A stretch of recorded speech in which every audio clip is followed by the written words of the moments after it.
안녕하세요. 글로벌 경제 상황 점검해 보고자 하는데요.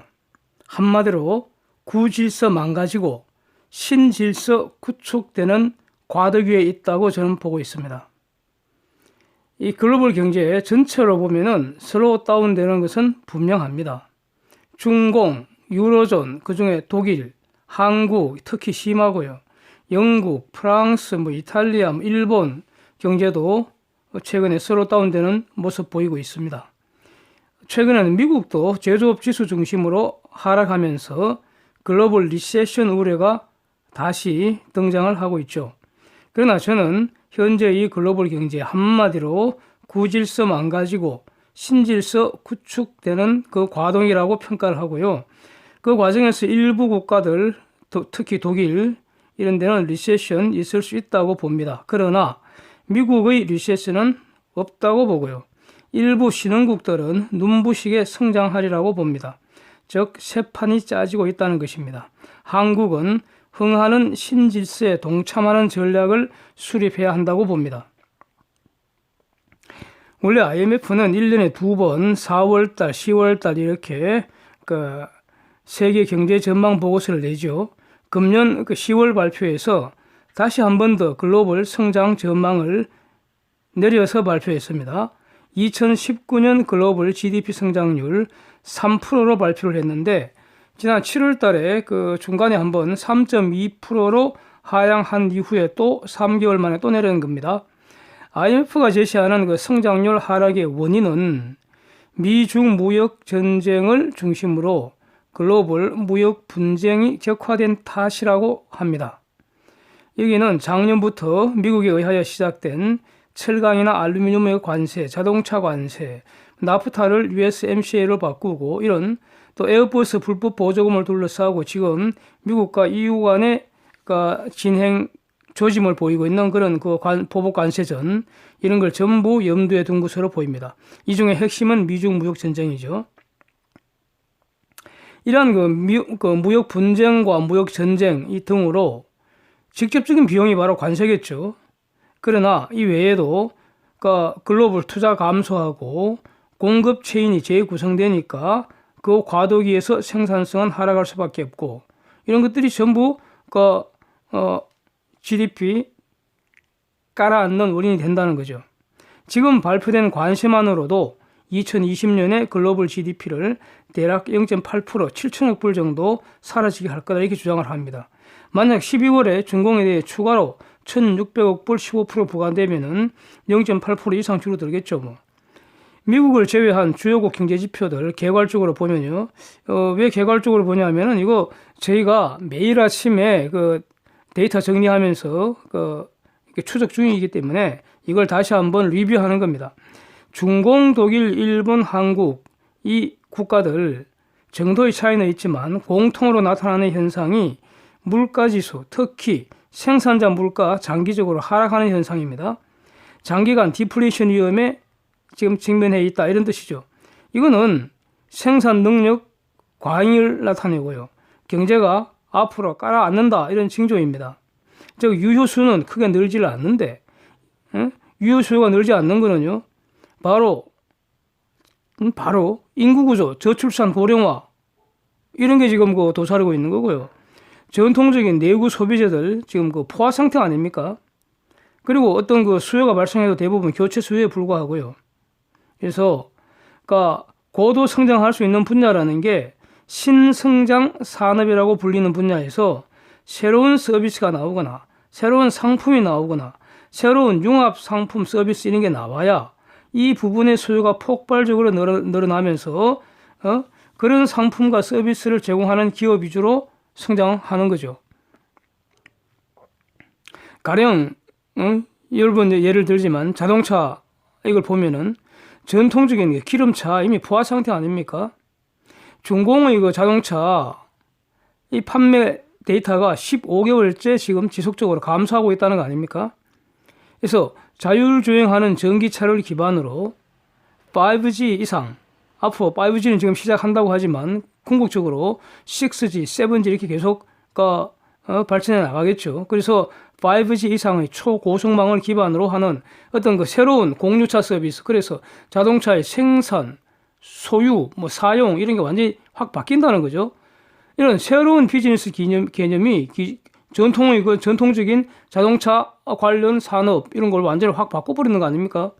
지금 그렇게 바뀌어가고 있다는 거죠. 기존의 기름차 산업에는 투자도 따라서 줄고요. 결국 앞으로 지금부터 흔적만 남게 그런 거 운명 아닙니까? 가령 엔진이나 변속기 같은 거 이런 분야 기술이나 지적재산권, 설비, 인력 사라져야죠. 이거는 지금은 그 대차대표 그 장부에 이런 그 엔진이나 변속기 분야 핵심 기술이니까 이 부분의 지적재산이 상당한 액수 그 무형 자산의 이름으로 지금 등재되어 있을 텐데 그 대부분 지금 쓰레기로 급속히 전락되지 않겠습니까? 전기차가 보편화되면 이거 다 쓸데없잖아요. 필요 없잖아요. 이런 기술. 그런데 자동차만 그렇겠습니까? 이동수단에 모두 순차로 적용되지 않겠습니까? 이동수단이라는 게 뭡니까? 열차나 배나 비행기나 밑에 잠수함까지 다 드론도 출원할 테고요. 이 과정을 어느 나라, 어느 산업, 어느 기업이 지금 주도하고 있습니까? 그 원천 기술 누가 가지고 있습니까? 말 안 해도 다 아실 겁니다. 중공, 독일 이런 데는 아니라는 거죠. 자동차 외에 철강, 알루미늄도 결국 글로벌 공급 초과 상태라는 걸 지금 반영하는 거 아닙니까? 하여튼 기존의 전통 부분에서는 공급 초과, 수요 부족, 그러니 생산자 물가부터 장기간 감소하는 거 아니겠습니까? 공급 설비가 남아 돈다는 것이므로 여기에 신규 투자는 당연히 안 할 것이고요. 장기적으로 모두가 버티고 있는데 결국 가장 약한 자가 먼저 죽거나 쪼그라들어서 공급 초과 상태가 해소되어야만 할 운명입니다. 아직은 모두가 지금 버티고 있는 것 같습니다. 세계적인 그 유행병처럼 좌파 포퓰리즘 이거 휩쓸고 지나간 후에 복지라는 이름 명목으로 사회지출이 급증되었고요. 이거 고스란히 정부의 빚, 즉 공공부채로 지금 남아있는 거 아닙니까? 그건 뭐 정도의 차이는 있지만 모든 국가가 다 비슷하죠. 재정 적자 이름으로 남아있죠. 퍼주는 거 받을 때는 공짜 같지만 사실은 이자는 물론이고 수수료까지 붙어갔고요. 받은 거 몇 배로 평생 혹은 그 후 대대손손 갚아야 하는 것이 이게 바로 숨겨진 본질 아니겠습니까? 공공부채라는 거 나의 부채는 아니지만 우리의 부채라는 거 아닙니까? 내가 사용하지 않았는데 내가 갚아야만 한다면 좋으세요? 다 싫을 거 아닙니까? 그러면서 경제가 생각만큼 흥하지를 않고 비실비실 거리니까 각국들이 할 수 있는 거라고는 경제가 좀 살아나서 기업이 돈을 벌어야지 세금을 확보할 수 있을 테니까 그러니 당장 생각나는 게 금리 인하하고 양적 완화하고 이런 거죠. 그러나 그거 해도 원바로 오줌육이니까 찔끔 회복되는 듯 하다가 다시 또 꼬라박고 찔끔 회복되는 듯 하다가 또 꼬라박고 이게 반복되니까 계속해서 금리 자꾸 내리고 드디어 마이너스 금리까지 시행 중인 상황입니다. 그럼에도 불구하고 경제는 사실 그렇게 회복되지 않고 있습니다. 그러니까 금융위기 이후로 실질적으로 그러니까 경제가 성장하고 회복된 그런 곳은 사실은 미국이죠. 여기에 설상가상으로 이제 작년부터 미국의 중공견 사냥이 시작된 거죠. 소위 말하는 미중 무역전쟁 이거 진행되면서 관세 장벽은 더 길게 더 높게 쌓여지고 기술 장벽까지 지금 쌓아가는 상황입니다. 중공 경제가 슬로우 다운 되기 시작을 했고요. 특히 금년 하반기부터 지금 본격화되고 있는 것 같습니다. 내년에는 훨씬 분명히 더 심각해지리라고 봅니다. 이 중공의 수출 감소는 중공을 우회하여 수출하던 한국, 일본, 독일 등에게 특히 타격을 크게 줬고요. 또 중공의 수입 감소는 중공에 수출하던 국가들 수출 감소를 초래해서 성장 둔화, 성장 정체 이런 현상을 초래하는 거죠. 그래서 고율의 관세, 무역 정책의 불확실성, 트레이드 팔리시 언설턴티 이런 게 지금 지속되니까요. 기업 투자는 당연히 주춤하게 되죠. 예? 자본재 수요 감소하고요. 또 무역 규모 당연히 위축되고요. 생산 활동 당연히 위축되는 거죠. 이런 것이 지금 글로벌 경제 현상에 공통적으로 나타나는 현상입니다. 그리고 이와 관련된 여러 경제 지표들이 특히 중공, 독일, 한국, 일본, 인도에서 정도의 차이는 있지만 모두가 악화되는 추세를 보이고 있는 것입니다.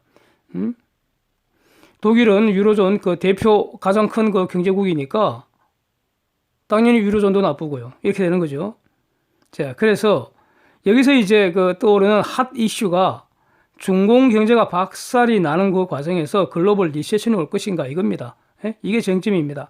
중공을 포함한 글로벌 경제가 망가지면은 미국 경제도 슬로우다운 되면서 리세션까지 되는 거 아닌가 이런 우려가 제기되고 있었죠.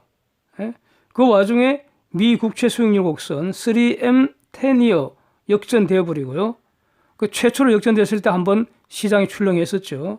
그런데 그 역전 현상이 해소되지 않고 상당 기간 지속되고 있는 와중에 지난 여름에 2year, 10year가 드디어 금융 위기 후 10년 만에 역전이 되어버렸죠.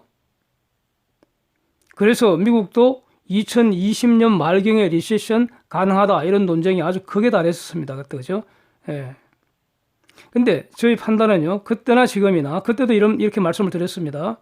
지금도 마찬가지고요. 제 판단은 미국은 리세션 없을 것이고요. 여전히 견고하게 성장을 하면서 저는 미국이 세계 경제를 리딩할 것이라고 보고 있습니다. 이에 편성한 신흥국들 고도 성장하면서 상대적으로 깔아앉고 있는 중공 경제에 대처할 것이라고 저는 보고 있습니다. 지금 차이나 리스크에 많이 노출된 독일을 비롯한 유로존, 한국, 일본, 동남아 중의 일부 국가들 경제는 상당히 어렵거나 독일 등 일부 국가들 리세션 가능하리라고 저는 보고 있습니다. 네. 좀 이런 분석 영상들 주기적으로 여러 번 지금 올리고 있습니다. 글로벌 저성장 국면이고요. 글로벌 저성장이라는 것은 지금 공급 초과라는 겁니다. 한마디로. 설비 가동률이 낮다는 겁니다. 그러니까 이걸 이제 경제를 한번 부양시켜 보려고 정부가 할 수 있는 게 금리나 아니면 양적 완화 이런 거죠. 화폐 정책 아니면 재정 정책 둘밖에 없죠, 뭐.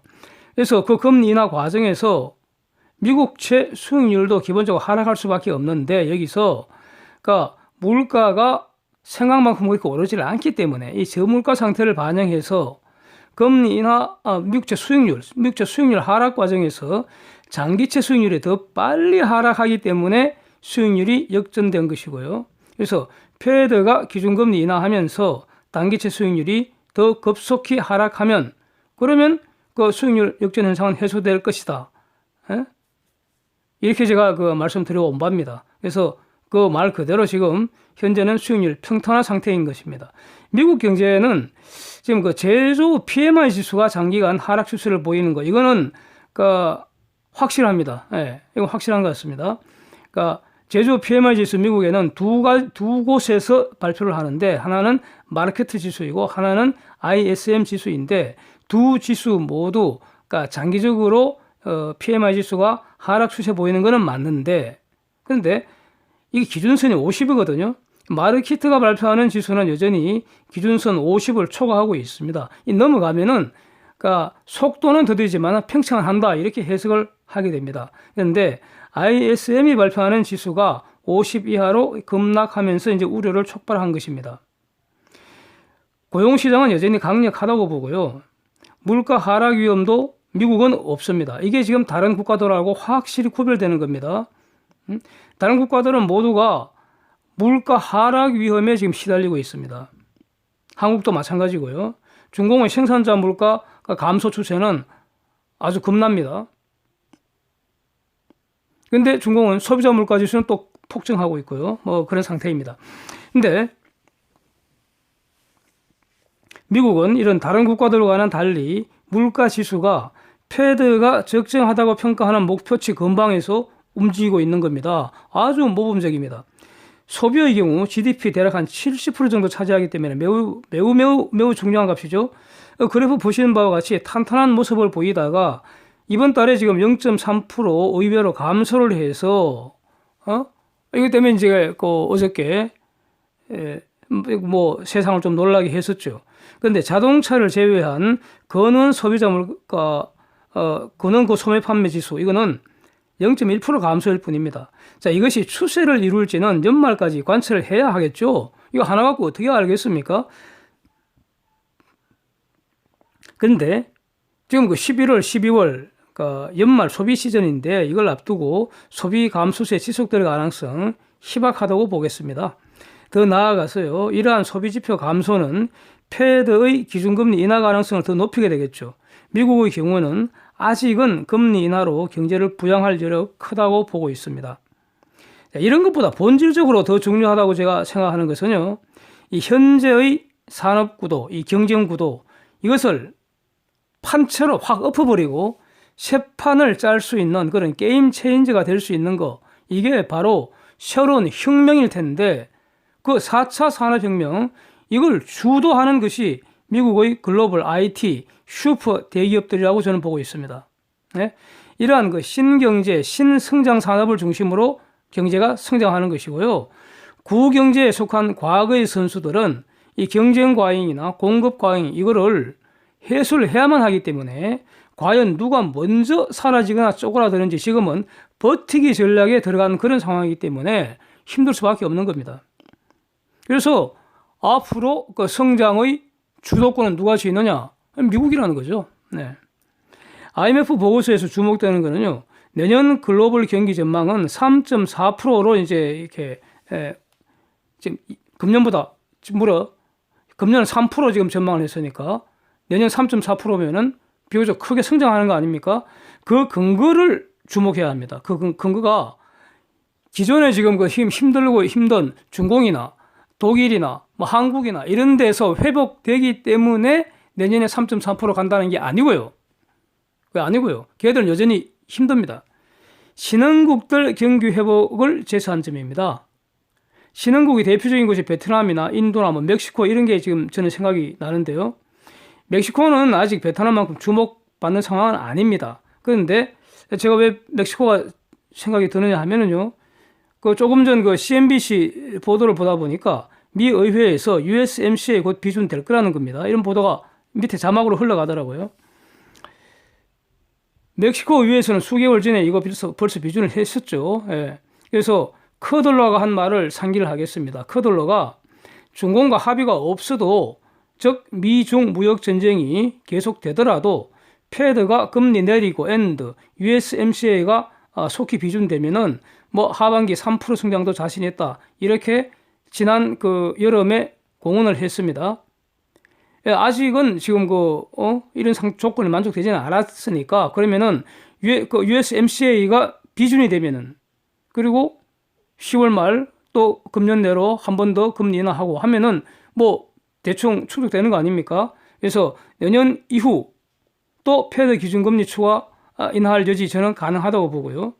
그래서 내년 이후 USMCA 본격 가동되면은, 그래서 불확실성이 사라지면서 이 미국 성장에 멕시코도 편선 가능하리라, 이렇게 본다는 겁니다.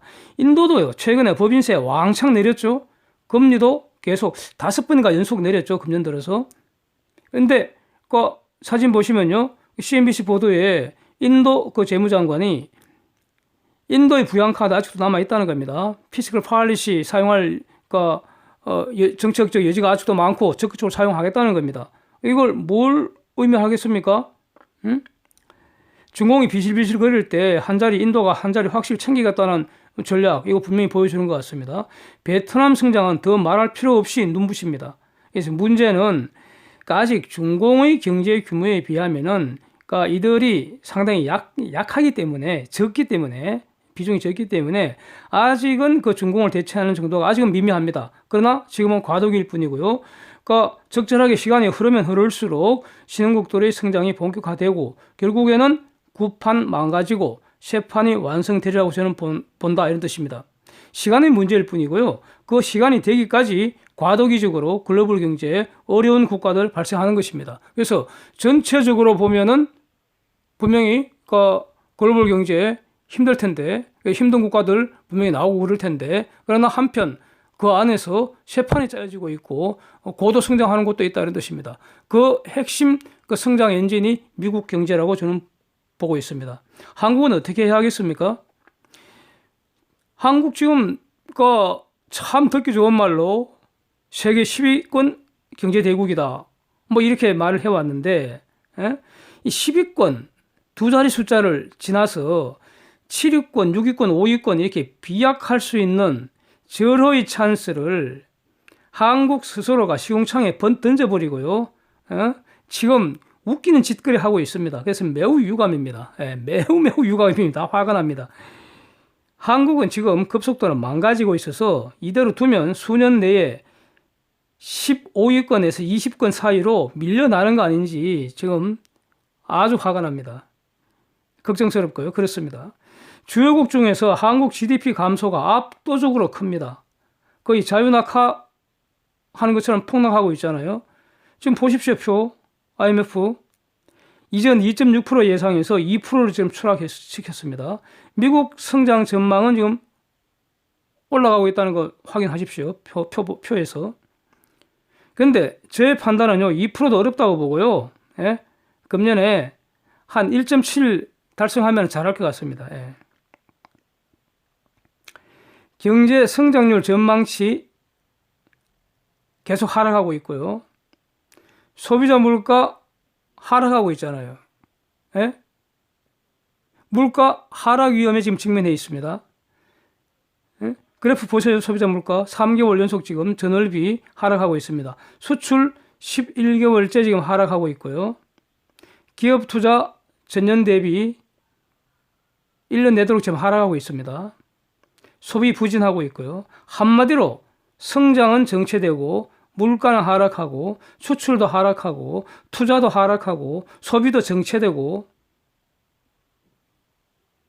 개판 아닙니까 경제? 걱정 안 되세요? 그 배후에는 세계 최저 수준 저출산, 세계 최고 속도의 고령화, 생산 가능 인구 감소하기 시작한 거 이런 게 다 포함되어 있습니다. 그래서 기준금리 내리는 이런 문제로 저는 해결 안 된다고 봅니다. 제로 금리 한국도 곧 수년 내 오리라고 보는데 그렇게 되어도 해결 안 되리라고 봅니다. 지금 그 경제가 계속 그 회복 안 되기 때문에 기준금리 계속 내릴 가능성이 있습니다. 보도에는 그러니까 어제 내렸는데 내년 1월, 2월에 또 내린다고 지금 보도가 돌고 있죠. 그러면 1% 밑으로 내려가는 거 아닙니까? 근데 내년에 한 번만 내릴까요?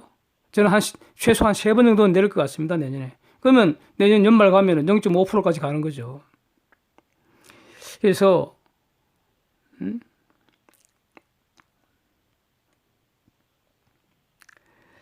금리 이렇게 내리고 돈 풀고 뭐 이런 걸로는 해결 안 되리라고 봅니다. 문제는 지금까지 하고는 다르게 생각하고 지금까지와는 다르게 행동해야 합니다. 즉 관점 바꾸고 정책을 바꿔야 한다 이런 뜻입니다. 달리 생각하고 달리 행동하는 게 뭐겠습니까? 저는 기본적으로 이렇게 봅니다. 상속세 완전히 폐지하고요. 이거 악법 중에 최고의 악법이라고 저는 봅니다. 유류세 이런 거 완전히 폐지하고요. 유류세는 부가세로 흡수해버리고요. 법인세 왕창 내리고요. 시장 원리에 부합하게 노동시장 완전히 개혁하고요. 그래서 고비용 저효율 구조를 저비용 고효율 구조로 개조를 하는 것이 핵심이라고 봅니다. 이거 안 하고는 다른 짓 아무리 해도 한국 경제 더 망가질 것이라고 저는 봅니다. 그래서요, 글로벌 경제가 전체적으로는 분명히 당분간 슬로우다운 피할 수 없고 일부 국가, 특히 독일 이런데 리세션 되리라고 봅니다. 그러나 미국을 포함해서 이 잘 나가는 신흥국들 중심으로 성장세는 계속되는 것이고요. 한마디로 구질서 망가지고 신질서 구축되리라고 봅니다. 한국은 흥하는 신질서에 동참해서 다시 한 번 더 비약할 수 있기를 바랍니다. 감사합니다. 함께해 주셔서 감사드립니다.